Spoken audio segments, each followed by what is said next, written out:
Tuhan firman-Mu ajaib, kekal meski gunung menghilang. Tiada huruf yang gagal, tak terpatahkan siasat. Hidup seperti-Mu ya Allah, lebih dari emas. Aku bersaksi kitab-Mu, kitab yang suci. Terdengarkan firman-Mu, hibur hati yang luka. Terangilah langkahku kemanapun ku pergi. Biarkanlah firman-Mu berkuasa atasku. Ubahkanku, bebaskanku, ku mau menyenangkan-Mu. Salam jumpa pemirsa terkasih, saya menyambut Anda sekalian dimanapun Anda berada. Dalam episode yang terbaru, program studi harian kita Semua Kitab Suci. Kita masih mempelajari nubuatan Daniel. Kitab Daniel adalah salah satu kitab nabi-nabi besar yang ada di dalam Perjanjian Lama. Dan kita telah sampai pada pasalnya yang ke-11. Di episode hari ini kita akan membahas tentang konflik antara yang disebut Raja Selatan dan Raja Utara. Siapakah Raja Selatan dan siapakah Raja Utara dalam sejarah dan masa depan? Itulah yang akan kita ketahui di episode hari ini. Untuk memulai, izinkan saya untuk menyambut tamu kehormatan di studio, seorang hamba Tuhan, Saudara Yosef Riyad. Selamat datang, Saudara Terima Yosef. kasih, Saudara Riyad. Kami juga menyambut hadirin di studio, selamat datang. Kita akan memulai pembahasan sesaat lagi, jadi pemirsa terkasih, tetaplah bersama kami.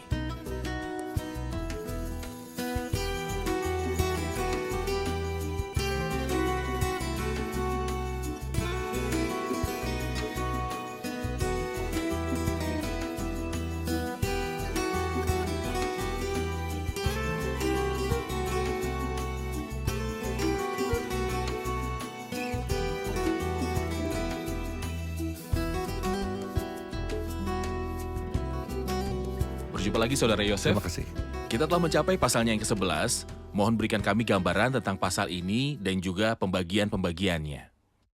Saya ingin mengatakan terlebih dahulu bahwa pasal 10, 11, dan 12 dalam kitab Daniel merupakan satu visi yang saling terhubung. Kita telah menyelesaikan pasal 10 yang merupakan pengantar bagi pembicaraan berikutnya yang akan berlanjut hingga akhir dari kitab Daniel. Jadi Daniel 10, 11, dan 12 adalah pasal-pasal yang saling berhubungan. Saya juga ingin menambahkan bahwa ayat pertama dalam pasal 11 terkait dengan akhir pasal sebelumnya. Oke. Di sini ia tidak bicara tentang visi baru pada tahun pertama pemerintahan Darius, tetapi mengatakan mengenai aku. Jadi pembicara dalam bagian ini adalah malaikat yang sama yang bicara di akhir pasal 10. Ini kelanjutan dari Ia perkataannya. dikatakan seperti, dahulu aku juga mendampinginya untuk menguatkan dan menyokongnya, yakni pada tahun pertama pemerintahan Darius, orang Media itu. Artinya malaikat meneguhkan dan menguatkan Raja Darius, orang Media. Oke. Mulai ayat 2 kita akan menemukan 3 gagasan utama. Dari ayat 2 hingga 35 peristiwa sejarah yang terjadi pada periode antar dua perjanjian. Dan sangat penting bagi kita untuk memahami hal ini. Sebenarnya para kritikus tercengang pada bagian ini karena bicara dengan sangat tepat tentang peristiwa yang terjadi pada tahun 300 sebelum Masehi dan sesudahnya. Sementara Daniel menulis tentangnya pada tahun 600 sebelum Masehi. Mereka tidak bisa memahami bagaimana Daniel bisa menulis tentang peristiwa itu 300 tahun sebelum terjadi. Mereka melakukan fakta bahwa Daniel dan semua orang diilhami secara kudus bicara sebagaimana mereka digerakkan oleh Roh Kudus. Dan Allah mengetahui segalanya. Oke. Ayat-ayat dari 2 hingga 35 berbicara tentang peristiwa yang membawa kita kepada masa akhir. Dalam ayat 36 hingga 39 ia berbicara tentang sosok yang sangat jahat yang kita kenal sebagai nabi palsu. Yang dalam bagian ini disebut sebagai raja yang akan bertindak sesuka hatinya. Kemudian dari ayat yang ke-40 hingga akhir pasal ayat 45 ia bicara kepada kita tentang raja dari utara dan juga akhir dari tokoh jahat ini.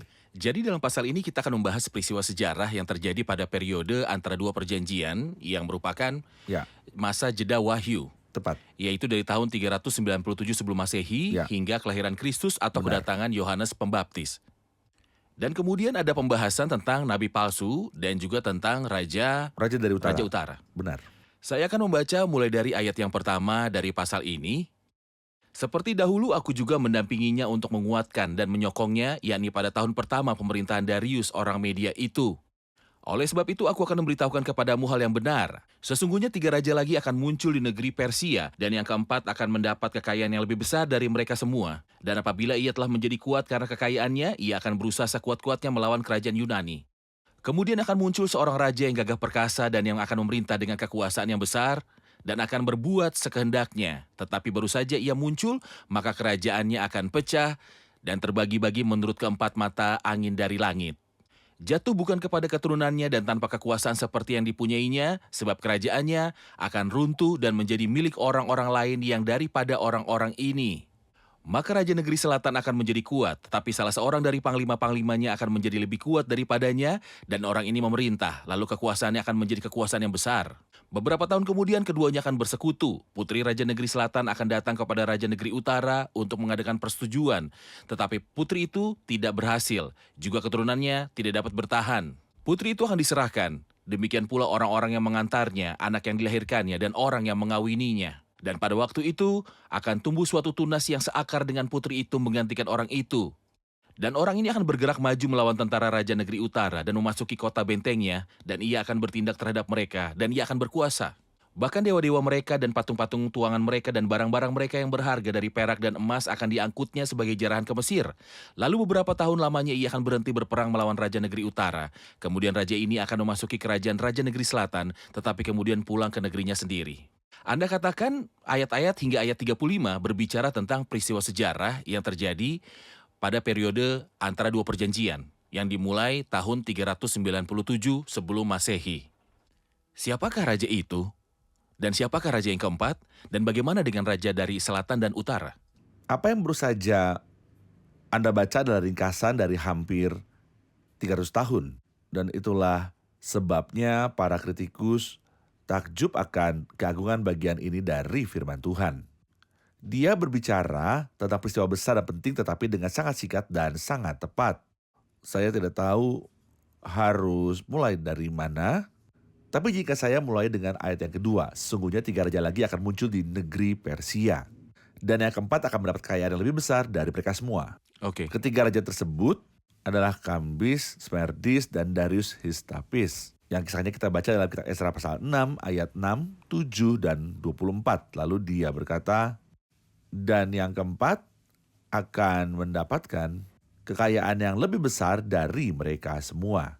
Itulah Raja Ahasveros yang disebutkan dalam kitab Ester. Benar. Raja ini yang karena kekayaan dan kekuatannya akan membangkitkan semua orang melawan kerajaan Yunani. Dan ini akan menjadi kesalahan besarnya. Dia memprovokasi Dia mereka. memprovokasi mereka. Yang benar bahwa dia mengalahkan kerajaan Yunani. Tetapi orang-orang Yunani tidak memaafkannya untuk hal Benar, ini. dia meletakkan dasar perang. Dia meletakkan dasar perang. Ngomong-ngomong, sepanjang pasal ini kita akan melihat tragedi dunia tempat kita hidup. Perang tidak berhenti dan alasannya sepele. Yang satu mengalahkan yang lain, lalu yang kalah mengintai sampai bisa membalas dendam. Dan seterusnya hingga kisah ini berakhir dan skenario ini masih terus berlangsung hingga hari ini. Benar. Dia katakan yang keempat akan mendapat kekayaan yang lebih besar dari mereka semua. Dan apabila ia telah menjadi kuat karena kekayaannya, ia akan berusaha sekuat-kuatnya untuk melawan kerajaan Yunani. Kemudian akan muncul seorang raja yang gagah perkasa, yaitu Alexander Agung. Dia muncul tiba-tiba dan meraih kemenangan telak atas Persia. Inilah yang dia katakan di sini. Kemudian akan muncul seorang raja yang gagah perkasa, yang akan memberikan kekuasaan yang besar dan akan berbuat sekendaknya. Namun, perhatikan kehauran inspirasinya. Tetapi baru saja ia muncul, maka kerajaannya akan pecah. Artinya, sama seperti dia muncul dengan cepat, ia mengakhiri. Dengan cepat. Kita tahu bahwa Alexander Agung meninggal hampir di usia awal 30 tahunan saat ia masih muda. Dan dia berkata, jatuh bukan kepada keturunannya dan tanpa kekuasaan seperti yang dipunyainya. Ketika dia meninggal, dia tidak memiliki siapapun untuk mewarisi kerajaan besarnya. Dan kerajaan itu dibagi di antara 4 pemimpin bawahannya, tetapi tidak menurut kewenangannya. Artinya, tidak satupun dari keempat kerajaan itu yang sekuat ketika Alexander Agung memerintah. Lalu dia berfokus pada Raja Utara dan Raja Selatan. Saya akan mengatakan bahwa ini adalah 2 dari 4. Ya, 2 dari 4. Juga kerajaan Alexander Agung telah dibagi menjadi 4 kerajaan. Tetapi fokus di sini adalah pada 2 dari 4, Raja Selatan dan Utara. Benar. Saya ingin menyebut keempat raja. Kassandros yang mengambil kerajaan Yunani, Lysimachus yang mengambil Turki, Seleucus yang mengambil Suria dan juga Irak, dan akhirnya Ptolemeus yang mengambil Mesir seperti yang telah kita pelajari di dalam sejarah. Jadi Seleucus yang mengambil Suriah dan Irak adalah Raja Utara, yaitu Tepat. utara tanah Israel. Tepat. Dan Ptolemeus yang mengambil Mesir adalah Raja Selatan. Dan disinilah perang antara Raja Raja Selatan. Utara dan Raja Selatan berlangsung. Tepat. Mengapa dia tidak membahas 2 lainnya? Karena sebenarnya dia tidak terlalu peduli dengan Raja Utara maupun Raja Selatan. Tetapi lebih kepada mereka yang malang yang berada di tengah. Setiap kali Raja Utara berperang melawan Raja Selatan, dia akan melewati Yerusalem dan menginjaknya. Dan hal yang sama terjadi ketika Raja Selatan berperang melawan Raja Utara. Dan setiap kali mereka bertempur, mereka menginjak orang-orang yang berada di antara utara dan selatan. Dan itulah mengapa dia fokus pada konflik ini yang telah berlangsung selama beberapa dekade antara Raja Utara yaitu bangsa Seljuk dan Raja Selatan yaitu bangsa Ptolemeus. Benar, dan tentu saja tujuan dari berfokus pada Raja Utara dan Raja Selatan adalah dimensi nubuat masa depan yang akan merujuk pada Raja Utara dan Raja Selatan di masa depan. Tepat. Baik, kita akan saksikan laporan dan kembali untuk menjawab pertanyaan hadirin. Daniel sangat takut dengan penglihatan ini, tetapi utusan itu memenangkannya. Daniel kehilangan artikulasinya, tetapi sentuhan utusan itu memulihkan artikulasinya.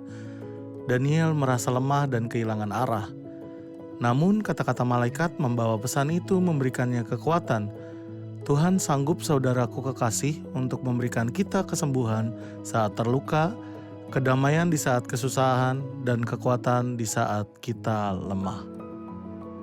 Percayalah bahwa Tuhan akan menolongmu sebagaimana yang Dia lakukan kepada Daniel. Ayat 6 dari pasal 11 dimulai dengan mengatakan setelah beberapa tahun mereka akan membentuk suatu persekutuan dan putri Raja Selatan akan datang kepada Raja Utara untuk membuat suatu perjanjian. Apa yang dimaksud dengan putri Raja Selatan? Saudara Yosef mohon berikan gambaran tentang beberapa nomenklatur. Kami tahu siapa Raja Utara dan Raja Selatan, tetapi kami perlu tahu siapa yang dimaksud dengan putri Raja Selatan secara historis di era antara kedua perjanjian. Dia mengatakan di ayat 5, maka Raja Negeri Selatan akan menjadi kuat. Tetapi salah seorang dari panglima-panglimanya akan menjadi lebih kuat daripadanya dan orang ini memerintah. Lalu kekuasaannya akan menjadi kekuasaan yang besar. Ini merujuk pada perang terjadi antara Seljuk dan Ptolemeus, antara Raja Utara dan Raja Selatan. Raja Utara di Suriah Ya, dan Raja Selatan di Mesir. benar. Namun beberapa tahun kemudian keduanya akan bersekutu. Akhirnya kedua raja membuat kesepakatan. Bagaimana caranya? Putri Raja Negeri Selatan akan datang kepada Raja Negeri Utara. Jadi ini adalah pernikahan demi kepentingan politik. Sayangnya seperti terjadi setiap waktu dan tempat, bukan pernikahan yang bertahan lama. Benar. Tetapi pernikahan demi kepentingan politik. Jadi Bernike, putri Raja Selatan akan datang kepada Raja Negeri Utara untuk membuat perjanjian. Maka Raja Negeri Utara, Seleucus, menceraikan istrinya Laodikia dan menikahi putri Raja Negeri Selatan. Namun pernikahannya tidak bertahan lama, seperti yang dikatakan di sini, tetapi putri itu tidak berhasil, jadi dia selesai dengan istri barunya. Dan kembali kepada mantan istrinya. Tidak ada yang dilakukan oleh Laodikia selain meracuni suaminya. Dan ketika dia memiliki kesempatan, dia membunuh Berenike dan anaknya. Sehingga tahta menjadi miliknya dan seterusnya. Hingga kita mencapai ayat yang ke-35. Bayangkan, sebuah perang antara Raja Utara dan Raja Selatan, dan salah satunya akan menang. Lalu yang lain akan membalas dendam dan seterusnya dengan pola yang sama. Bukankah ini adalah hal yang sangat menyedihkan, dan bukankah ini adalah dunia abad ke-20 dan 21? Saudara Yosef, saya setuju dengan Anda bahwa bagian sejarah ini sulit. Dan Ya. mungkin sulit bagi pemirsa kita untuk mengingat nama-nama raja, nama-nama negara, siapa Raja Utara dan siapa Raja Selatan.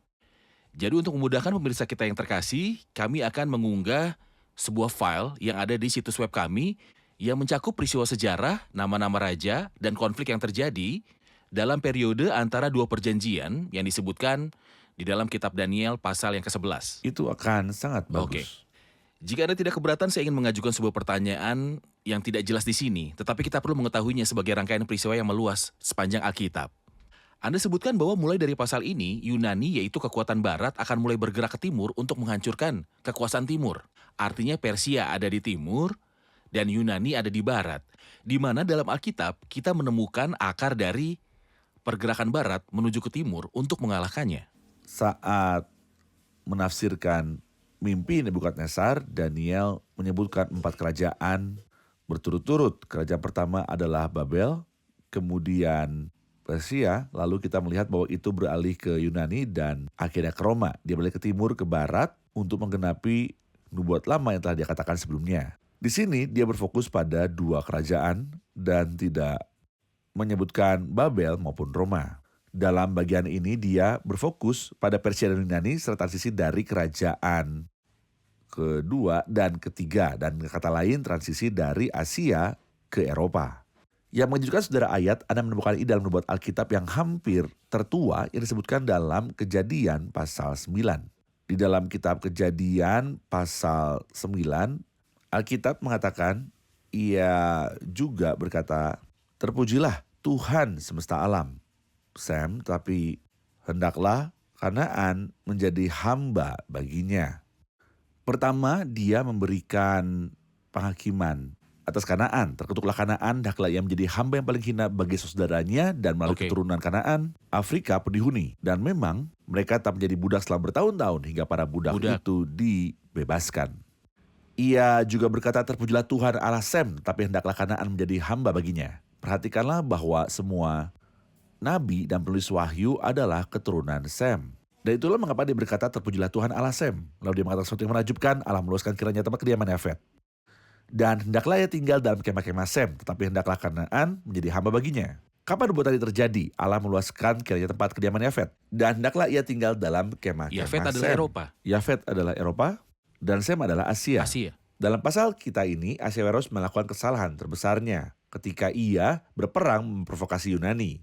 Jadi timur melawan barat, Ya. Asia melawan Eropa. Dan sebagai hasilnya, Eropa masuk dan menguasai. Sejak saat itu Eropa menjadi kekuatan utama sebagai penggenapan nubuat yang telah ada sejak zaman Nuh yang dia nubuatkan segera setelah ia keluar dari Bahtera. Benar, sebagaimana yang dikatakan malaikat pada pasal sebelumnya, tetapi aku akan memberitahukan kepadamu apa yang tersurat dalam kitab kebenaran. Apa yang disebutkan dalam Alkitab, kitab Allah adalah firman kebenaran, dan Allah kebenaran, Allah yang sejati. Itulah firman kebenaran. Saudara Yosef, saya butuh komentar Anda tentang ayat 10 dan juga ayat yang ke-11. Kemudian anak-anaknya akan bersiap untuk berperang dan akan mengerahkan sejumlah tentara yang besar. Lalu salah seorang dari mereka itu akan bergerak maju melawan dia, menggenangi dan meliputi semuanya seperti air bah.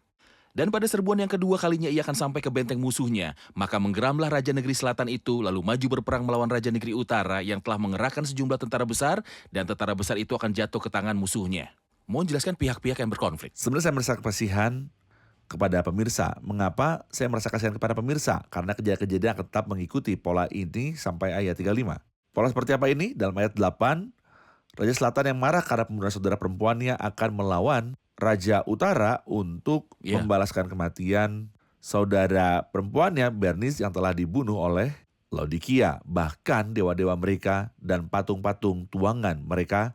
Lalu beberapa tahun lamanya ia akan berhenti berperang melawan Raja Negeri Utara. Namun Raja Utara juga berniat balas dendam. Kemudian anak-anaknya akan bersiap untuk berperang dan akan mengerahkan sejumlah tentara yang besar. Jadi kali ini Raja Utara masuk melawan Raja Utara untuk membalas dendam. Tentu saja itu adalah hal yang paling sedikit yang dapat dilakukannya dan seterusnya. Maka menggeramlah Raja Negeri Selatan itu lalu maju berperang melawan Raja Negeri Utara. Sebenarnya saya telah meninjau ini secara historis dan menemukan bahwa ini sangat akurat secara sejarah. Tetapi agar tidak membebani pemirsa, saya hanya akan mengatakan bahwa Raja Utara dan Raja Selatan terus saling berperang. Dan setiap kali salah satu dari mereka menang, yang lain akan terus mengintai sampai dia membalas. Dan seterusnya, tidak ada yang terjadi selain pertempuran satu sama lain. Dan inilah dunia yang menyedihkan. Kita telah melihat dalam pasal sebelumnya bahwa ada kekuatan setan di balik para raja di bumi. Apa tujuan mereka? Tujuan mereka adalah Benar. untuk menghancurkan dunia. Dalam kitab Wahyu pasal 16 kita baca tentang roh-roh najis seperti katak, roh-roh jahat yang keluar dari mulut iblis. Yang pergi ke raja-raja seluruh dunia untuk mengumpulkan mereka untuk pertemuan pada hari besar Armageddon. Jadi mengapa perang yang akan datang? Karena setan telah maksud manusia agar saling berperang dan juga saling menghancurkan. Dan ini adalah makanan setan. Anda mungkin ingat bahwa Tuhan berkata kepada ular dan debu akan menjadi makananmu. Saya telah meninjau ensiklopedia dan menemukan bahwa ular sebenarnya tidak memakan debu. Namun makna rohaninya adalah bahwa manusia akan kembali menjadi debu ketika dia mati seperti yang Tuhan katakan kepadanya. Karena engkau debu dan engkau akan kembali menjadi debu. Jadi kematian manusia adalah keinginan utama dari setan. Dia tidak menginginkan lebih Setan hidup dari kematian itu. manusia. Tepat sekali. Dan pasal ini panjang dan semuanya berlangsung dengan cara yang sama. Yang satu berperang dan menaklukkan, dan yang kedua membalas dan menaklukkan, dan seterusnya. Saya akan mengkonfirmasi apa yang Anda katakan dengan sejarah dan juga angka-angka. Sejarah mencatat bahwa Ptolemeus IV, Filopator, 222 sebelum Masehi hingga 203 sebelum Masehi menghancurkan tentara Suriah yang berada di bawah kekuasaan Antiochus III Agung 223 sebelum Masehi hingga 187 sebelum Masehi. Tetapi kali ini rampasan Mesir hanya sedikit. Ini adalah sejarah. Benar. Dan setelah 13 tahun, Antiochus Raja Utara kembali dengan pasukan besar dan merebut Palestina, tanah yang mulia dari tangan Ptolemeus Mesir, setelah beberapa kali upaya dan menaklukkannya di bawah kekuasaannya hingga ke Gaza di selatan.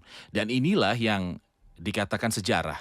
Dan ini sepenuhnya mendukung apa yang dikatakan Alkitab tentang konflik yang terus berlangsung antara Raja Selatan dan Raja Utara, karena ini adalah Alkitab, kitab kebenaran. Para kritikus kafir menyangkal bahwa Daniel yang menulisnya. Faktanya Daniel menulis tentang masuknya Kristus dengan kemenangan. Apakah mereka berani juga mengklaim bahwa Daniel muncul setelah kedatangan Kristus? Dia berbicara tentang kehancuran Bait Suci pada tahun 70 Masehi. Mungkinkah Daniel baru muncul setelah tahun 70 Masehi? Orang-orang jahat tidak ingin percaya bahwa ini kitab dari Allah dan bahwa Allah mengetahui segalanya. Terima kasih Saudara Yosef. Kita akan menerima satu pertanyaan terakhir dari hadirin. Ayat 17 mengatakan ia akan mengerahkan seluruh kekuatannya untuk maju dan ia akan membawa syarat-syarat perjanjian dan melaksanakannya. Ia akan memberikan kepadanya seorang putri perempuan untuk menghancurkan kerajaannya. Tetapi kerajaan itu tidak akan bertahan dan tidak akan menguntungkannya. Apa arti putri perempuan? Apa yang dimaksud kata-kata ini Saudara Yosef? Ayat ini bicara tentang Kleopatra, putri Raja Syria, yang diberikan sebagai istri kepada Raja Mesir, agar dia bisa menjadi mata-mata ayahnya dan mengkhianati suaminya demi kepentingan ayahnya. Masalah utamanya adalah perang yang terjadi antara Raja Utara dan Raja Selatan. Dia ingin menaklukkan Raja Selatan. Apa yang bisa dia lakukan? Dia menemukan bahwa solusi terbaik adalah memberikan putrinya sebagai istri kepada Ptolemeus dari Mesir, agar dia bisa menjadi mata-mata bagi ayahnya, dan seorang putrinya diberikan kepadanya. Ia dijuluki putri para wanita karena usianya yang masih muda dan karena ia masih dalam pengawasan ibunya, pengasuhnya, dan neneknya. Namun Alkitab mengatakan tapi maksudnya itu tidak akan berhasil dan tidak akan menguntungkannya. Karena sang istri menolak mengkhianati suaminya demi kepentingan ayahnya. Dan dia tetap setia kepada suaminya sehingga menggagalkan rencana ayahnya. Namun dia membuat masalah lain. Dalam ayat 18. Di ayat 18 dia mengarahkan wajahnya ke daerah pesisir yaitu Yunani yang terkenal dengan banyak pulaunya untuk menaklukkannya. Namun ini juga merupakan kesalahan sehingga dia dikalahkan dan akibatnya Raja Yunani mengenakan banyak pajak kepadanya. Dan karena itu ia harus memungut pajak dari rakyatnya. Dan hasilnya seperti yang kita baca di ayat 20, menggantikan dia akan muncul seorang yang menyuruh seorang pemungut pajak menjadi bagian yang terindah dari kerajaan itu. Akhirnya dia dibunuh karena rakyatnya sudah muak dengan banyaknya pajak yang membebani kehidupan mereka. Kami ingin mengingatkan pemirsa terkasih sekali lagi bahwa konflik ini adalah peristiwa sejarah yang terjadi di periode antara Perjanjian Lama dan Perjanjian Baru yang dimulai dari 397 sebelum Masehi. Dan konflik ini terjadi antara Raja Selatan, Mesir, dan Raja Utara, Syria, yang merupakan 2 dari 4 kerajaan yang muncul setelah kerajaan Yunani terpecah. Nilai dari menceritakan kembali peristiwa-peristiwa yang telah terjadi adalah untuk meyakinkan kita bahwa sebagaimana nubuat di masa lalu telah digenapi dengan akurat, maka nubuat yang akan datang pun akan digenapi dengan akurasi yang sama. Jadi dalam episode berikutnya kita akan membahas bagian yang berhubungan dengan masa depan. Apa yang telah terjadi, terjadi secara harafiah, dan apa yang akan terjadi di masa depan terjadi secara harafiah. Oke. Baik, terima kasih Saudara Yosef. Kita rangkum episode ini bersama hadirin.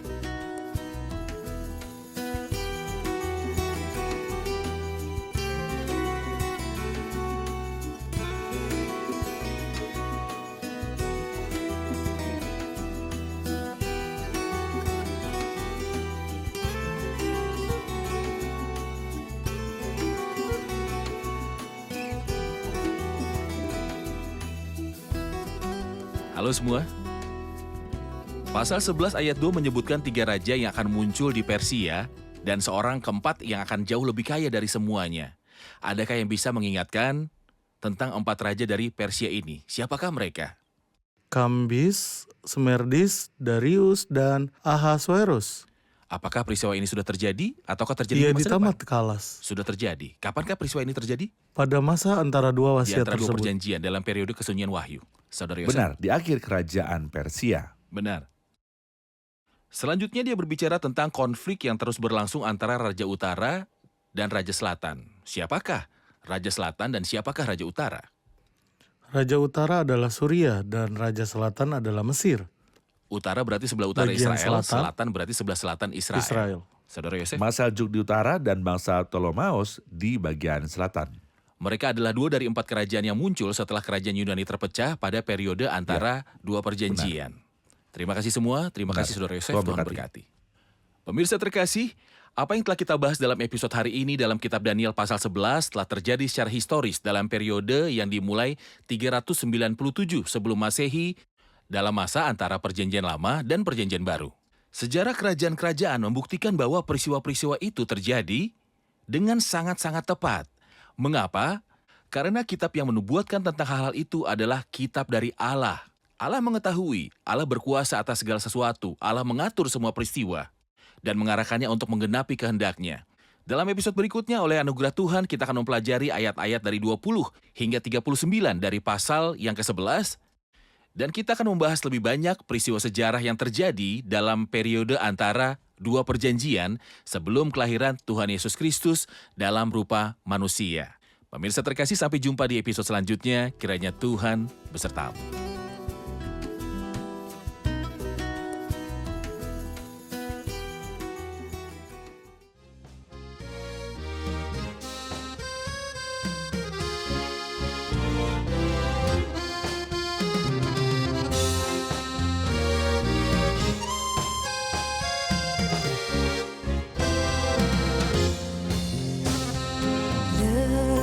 لست أعلم ما قد يكون في غدي. لا أعلم، لا أعلم. لا، لست أعلم كم سيطول العمر بي. لا أعلم، لا أعلم، لكنني ضامني أعلم أنك معي وأنك بتعتني مهما يكون في غدي. لكنني يا ضامني أعلم أنك معي وأنك بتعتني مهما يكون في غدي.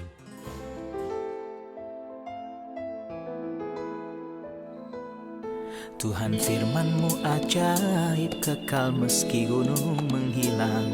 Tiada huruf yang gagal, tak terpatahkan siasat. Hidup seperti-Mu ya Allah, lebih dari emas. Aku bersaksi kitab-Mu, kitab yang suci.